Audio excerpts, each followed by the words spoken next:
In 1960, a child's birthday party cost $5 and happened in the backyard. Today, parents spend $800 on venue rentals and photographers. What happened to childhood celebrations? When America was simpler, birthday parties were simple. Homemade cake, backyard games, neighborhood kids, paper decorations. The focus was entirely on the birthday child having fun with friends. Cost almost nothing. Created memories that lasted forever. Today, birthday parties are productions. Venues booked months ahead. Professional cakes, hired entertainment, photographers, goodie bags worth more than the gifts. The focus shifted from the child's joy to parental performance for social media. This is how American birthday parties went from simple celebrations to expensive productions. It's 1960. Saturday afternoon in May. A suburban backyard in Minneapolis, Minnesota. A child is turning 8 years old today. The backyard has been transformed, relatively speaking. Crepe paper streamers hang between trees, twisted red and yellow. Balloons tied to the picnic table and fence posts. A bedsheet banner painted with "Happy Birthday, Tommy" hangs across the back porch. The mother made it last night after the children went to bed. The picnic table is covered with a plastic tablecloth, red and white checkered, purchased at Woolworths for 69 cents. Paper plates and cups stacked at one end. A folding card table nearby holds the cake. 2-layer chocolate cake with white frosting made from scratch this morning while the birthday child was still asleep. 8 candles wait to be lit. Cost of the cake, 45 cents for ingredients: flour, sugar, eggs, cocoa powder, butter, vanilla. All from the pantry or purchased at the grocery store yesterday. The mother baked it herself using her mother's recipe. Same recipe used for her own birthday cakes when she was a child. The father is at the grill, a simple charcoal grill, the kind that cost $8 at the hardware store. He's cooking hot dogs. Bought 2 packages, 16 hot dogs total for $1.20. Enough for 12 children plus the adults. Hot dog buns were 30 cents, a jar of mustard and a bottle of ketchup already in the refrigerator. Other food is simple. Potato chips in a big bowl, 1 bag, 45 cents. Carrot sticks and celery that the mother cut this morning. A pitcher of Kool-Aid made from a packet, 10 cents, mixed with water and sugar. No fancy juice boxes, no dietary considerations, just simple food that children actually eat. Total food cost so far, $2.35. Decorations cost $1.15 for the tablecloth, streamers, and balloons. Entertainment is already set up. Pin the tail on the donkey poster tacked to a tree, bought at the 5 and dime for 35 cents. A piñata hangs from a tree branch, made by the mother from a paper bag, filled with penny candy that cost 50 cents. Musical chairs will use the kitchen chairs carried outside. Red Rover, hide and seek, tag, all free, requiring nothing but space and imagination. Total party cost including everything, $4.85. The children begin arriving around 2 o'clock. 12 kids from the neighborhood and school. They arrive on bicycles or walk from nearby houses. A few get dropped off by parents who wave from car windows and drive away. Pickup time is 5 o'clock. No RSVP cards. No formal invitations printed at a stationery store. The birthday child invited friends at school and in the neighborhood. Word spread. Everyone just knows to show up at 2. The children wear play clothes, nothing fancy. Boys in jeans or shorts and t-shirts. Girls in simple dresses or pedal pushers. They'll be playing outside, running around, getting dirty. No one expects party outfits. But what happens next is something that would seem almost irresponsible to modern parents. The children play outside for 3 hours with minimal adult supervision. The mother and father are present. Mother brings out food, father mans the grill. But they're not hovering, not directing every activity, not managing every interaction. The children organize themselves. They start with tag. Then someone suggests Red Rover. They form 2 lines, join hands, call each other over. The game is rough, children running full speed, trying to break through linked arms. Someone falls, scrapes a knee. The mother brings out a Band-Aid and a damp cloth. The child is back playing within 2 minutes. Musical chairs comes next. The father carries out 8 kitchen chairs, arranges them in a circle. The mother plays records on the portable record player brought outside. Perry Como, Elvis, whatever 45s they own. The children march around chairs. When music stops, They scramble for seats. The child who doesn't find a chair is eliminated, laughing. One chair gets knocked over in the scramble. Nobody worries about liability or injuries. Pin the tail on the donkey. Each child gets blindfolded with a dish towel, spun around 3 times, pointed toward the tree. They stumble forward, paper tail in hand, trying to pin it in the right spot. They pin it on the tree trunk, on the grass, in the bushes. Everyone laughs. The child who gets closest wins a candy bar, 5 cents, then the piñata. The father hangs it from a sturdy branch, gives the children a broomstick. One by one, blindfolded, they swing at the paper bag piñata. After 8 tries, it finally breaks. Candy spills everywhere. The children dive for it, stuffing pockets and fists. Chaos, joy. No one monitoring to make sure everyone gets equal amounts. Hot dogs come next. The father calls everyone over. 12 hungry children grab hot dogs in buns, squirt ketchup and mustard, take chips and carrot sticks. They eat standing up, sitting on the grass, perched on the picnic table edge. No assigned seats, no formal meal, just hungry kids eating. The mother brings out the cake, 8 candles lit. Everyone sings happy birthday. The birthday child closes eyes, makes a wish, blows out all candles in one breath. Cheers erupt. The mother cuts the cake, generous slices on paper plates.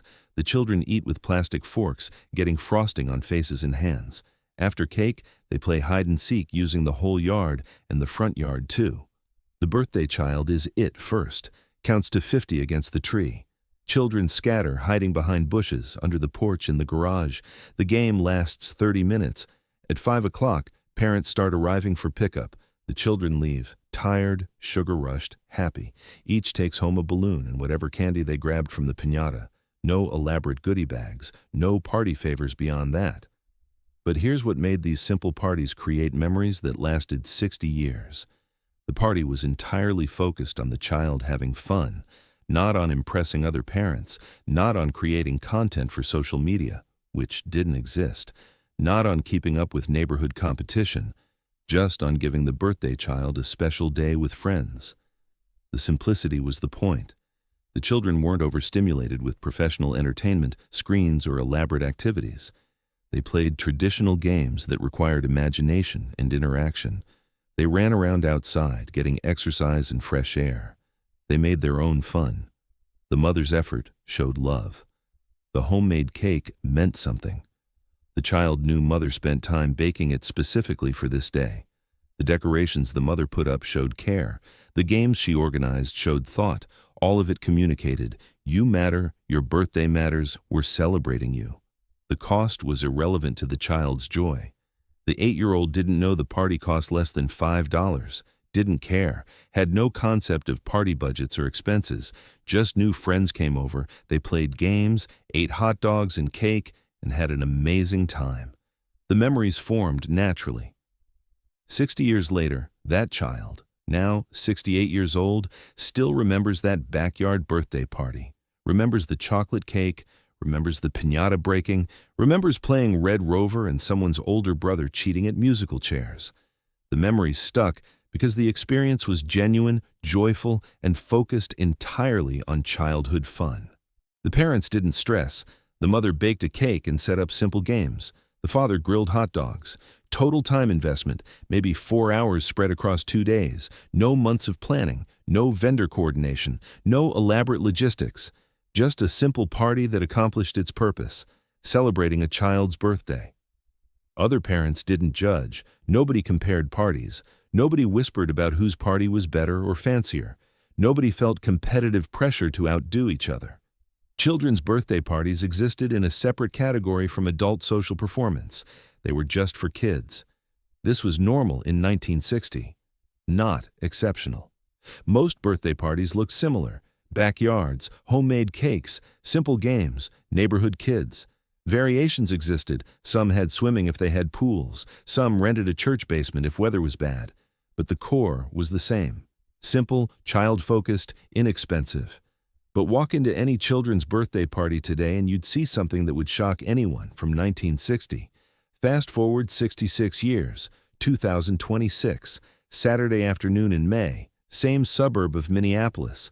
A child is turning 8 years old today. But this party isn't in a backyard.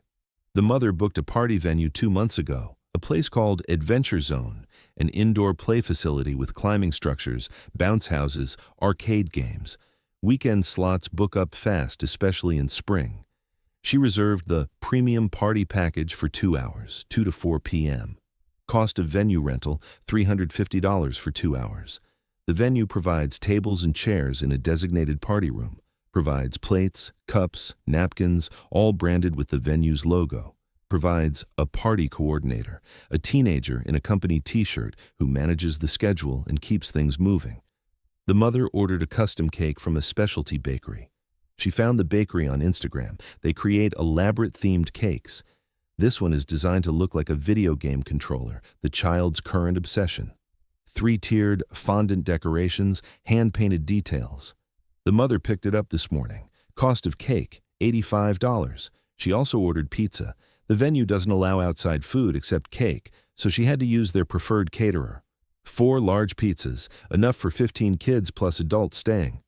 Cost of pizza, $95 including delivery fee and mandatory gratuity.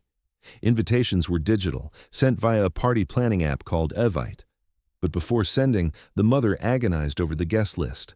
How many kids to invite? The venue charges per child over the base package of 12. Each additional child is $15. She settled on 15 kids, sent digital invitations 3 weeks ago with RSVP tracking. 13 kids confirmed. 2 didn't respond. She texted those parents directly to confirm. Goodie bags waited at home. She'd assembled them over the past week. 15 bags, each containing small toys from the dollar store, candy, stickers, a personalized thank you tag with a photo from last year's party. She found goodie bag ideas on Pinterest, spent hours assembling them. Cost of goodie bags, $120 total, $8 per child. But the biggest expense was the photographer. The mother hired a professional photographer who specializes in children's parties. She found her through a Facebook group for local moms. The photographer will document the entire party, candid shots of children playing, posed photos with the birthday child, detail shots of the cake and decorations. Cost of photographer, $200 for 2 hours. Total party cost so far, $850. The mother and birthday child arrive at the venue at 1:30. Early to set up. The party coordinator shows them to their designated party room, a small area with 2 tables, chairs, and a wall decorated with generic happy birthday banners. The mother sets out the goodie bags, arranges the cake on the designated cake table, checks that the pizza order is correct. The photographer arrives and begins taking before the party shots. The cake, the decorations, the birthday child posed with balloons. At 2 o'clock, children begin arriving. Parents walk them inside. The venue requires adults to check children in, signing liability waivers on tablets at the front desk. Most parents stay. Not all, but most. They sit in the designated parent waiting area, scrolling phones, occasionally glancing toward where children play. But here's what nobody tells parents about these expensive modern parties. The children are released into the play area, bounce houses, climbing structures, arcade games, supervised by venue staff wearing company t-shirts. The children scatter, each gravitating toward different activities. No shared group games, no collective activity, just individual entertainment. The birthday child tries to stay with friends, but the group splinters. 3 kids go to the arcade. 4 jump in different bounce houses. 2 climb the structure. The birthday child doesn't know where to go, who to follow, ends up bouncing alone, trying to keep track of everyone. The photographer follows, documenting. Takes photos of children mid-bounce, mid-climb. The birthday child keeps looking at the camera, conscious of being photographed, smiling on command. Look here, big smile. The photographer's presence changes the experience from spontaneous play to performed fun. After 45 minutes of play, the party coordinator announces it's time for the party room. The children are herded back, sweaty and overstimulated from the noise and activity. They crowd into the small party room. Pizza is served. The children eat quickly, distracted. The venue is loud. Other parties happening simultaneously. Arcade game sounds. General chaos. Conversation is difficult. Children shout to be heard. After pizza, the cake. Candles lit. Everyone sings happy birthday while the photographer captures it. The birthday child blows out candles. Applause. The venue staff cuts the cake. Precise slices on branded plates. Then, presents. The birthday child opens 15 presents in quick succession, trying to seem excited about each one, while the photographer documents every reaction. The gifts pile up, barely registered. At 4 o'clock, exactly 2 hours after start time, the party coordinator announces the party is over. The venue needs the room for the next party starting at 4:30. Children are rushed to gather belongings. Parents appear to collect them. The birthday child hands out goodie bags at the door. By 4:15, everyone is gone. The mother loads presents, leftover cake, and decorations into the car. The birthday child seems tired, overstimulated, not particularly happy.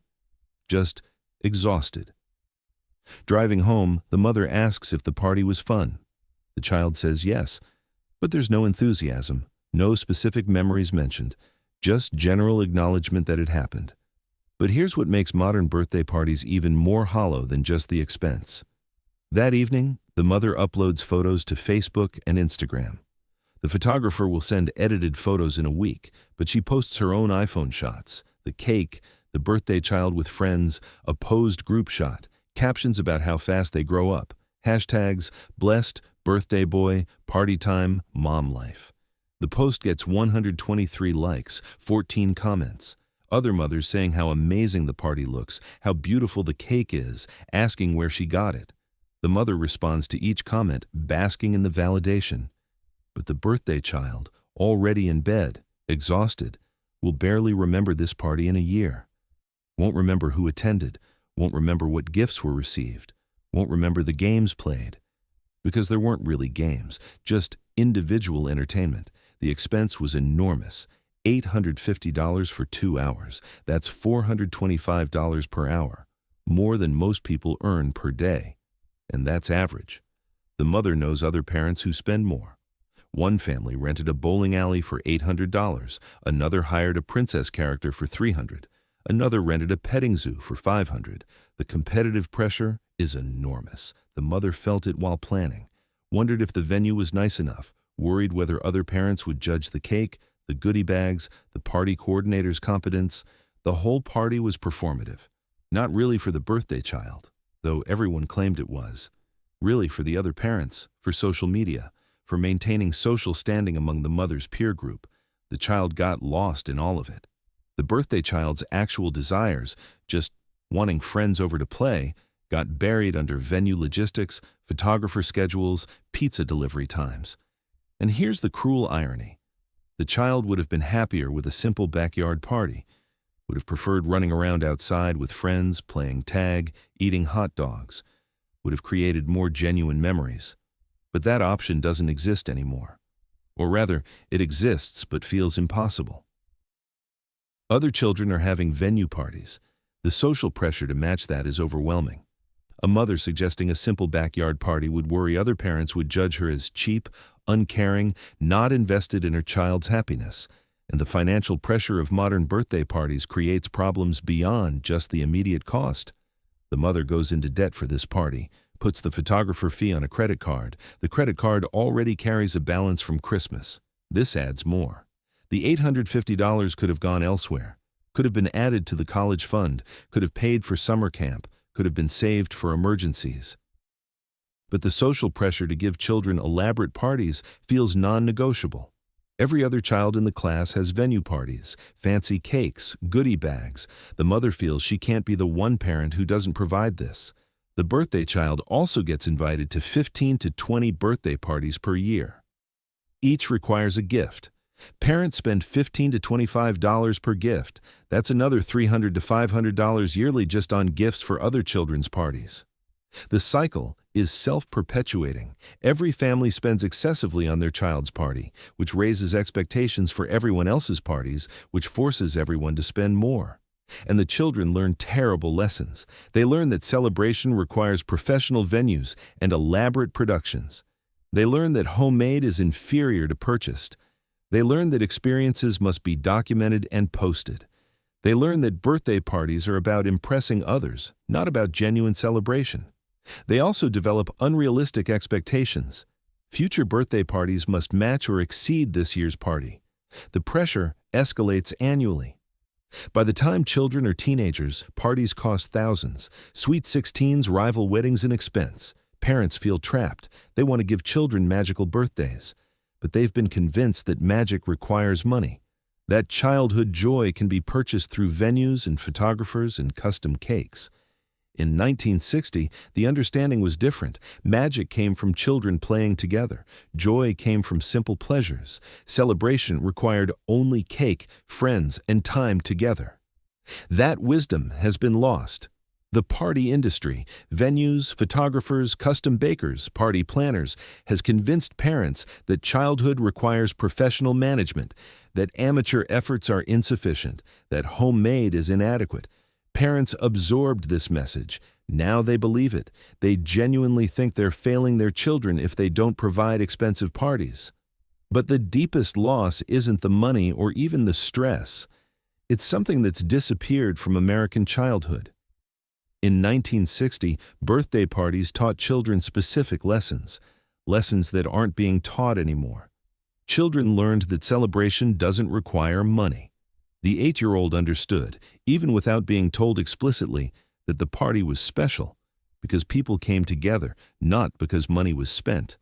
The homemade cake communicated love more powerfully than a purchased cake ever could.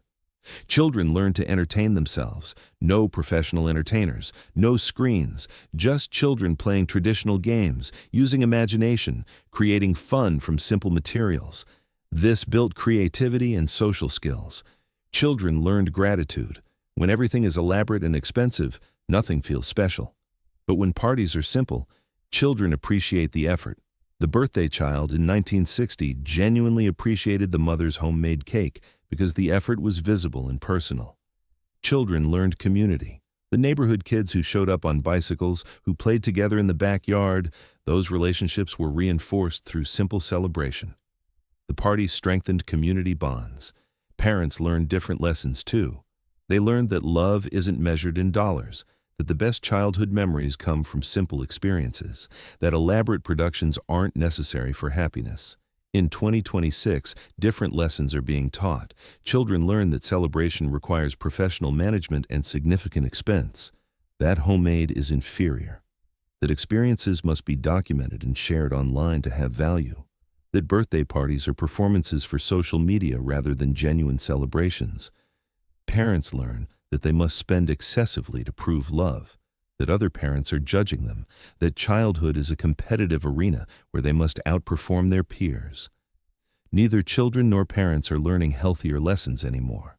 And the joy, the simple, genuine joy of children playing together, celebrating a birthday with cake and games, has been commercialized into a transaction.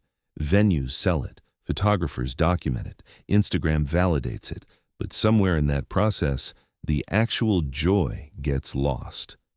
The 8-year-old in 1960 will remember that backyard party 60 years later with genuine warmth. The 8-year-old in 2026 will barely remember the venue party next month. Simple worked better, cost less, created more lasting memories, built stronger values. But we've forgotten that. Was 1960 perfect? No. Some children had allergies not accommodated. Food allergies weren't well understood then. Some parties excluded children for reasons of race or class. Some families couldn't even afford the $5 party. Poverty existed then too. Does 2026 have advantages? Yes. Better understanding of allergies and dietary needs, more inclusive guest lists, professional venues handle logistics, reducing parental stress, photography preserves memories. But something essential was lost: the simplicity. The focus on children rather than performance. The understanding that celebration doesn't require wealth. The lessons about gratitude, creativity, and community. We gained convenience and documentation. We lost wisdom about what actually makes childhood special. When America was simpler, birthday parties cost $5 and happened in backyards. Homemade cakes, simple games, genuine joy. Children remember them forever. Today, parents spend $800 on venues and photographers, professional productions designed for Instagram. Children forget them quickly. We gained elaborate parties. We lost simple joy. If you remember simple backyard birthday parties, share your memories in the comments. What made them special? What do you remember? Like this video and subscribe to When America Was Simpler. When America was simpler, celebrations were simple, and children were happier for it.